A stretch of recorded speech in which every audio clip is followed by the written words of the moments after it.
Superb. Boris put an end to Merkel's zero after recent phone call to Olaf Scholz proposed partnership. Boris Johnson has spoken to new German Chancellor Olaf Scholz after his appointment, which formally brought the Angela Merkel era to a close. And the two leaders were straight down to business, vowing to work closely together on a range of key issues including security and Brexit.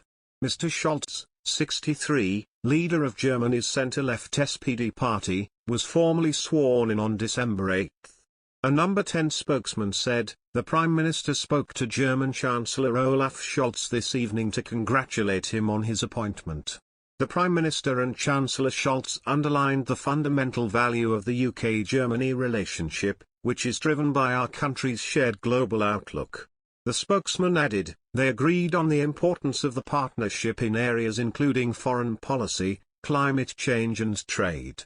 Both leaders resolved to work to deepen and breadthen the relationship further. The leaders discussed a number of international issues, including the current situation on Ukraine's border. The spokesman added, they agreed on the importance of engaging with Russia to de-escalate the situation and prevent further aggression.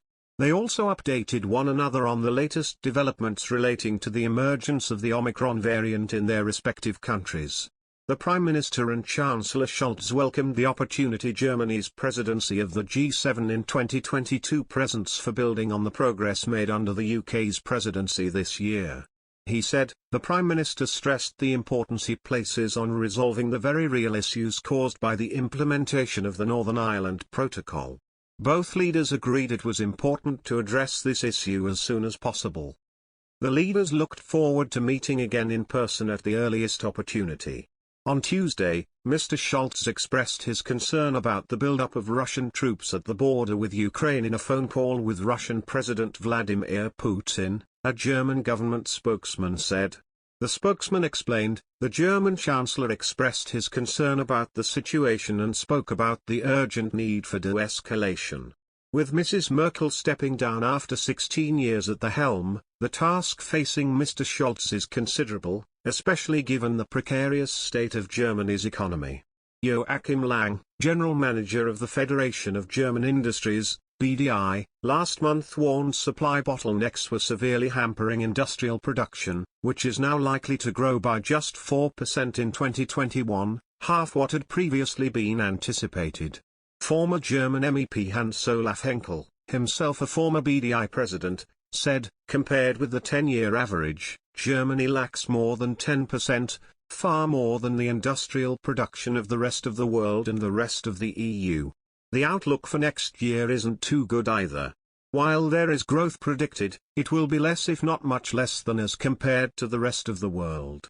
This means, Germany will lose market shares.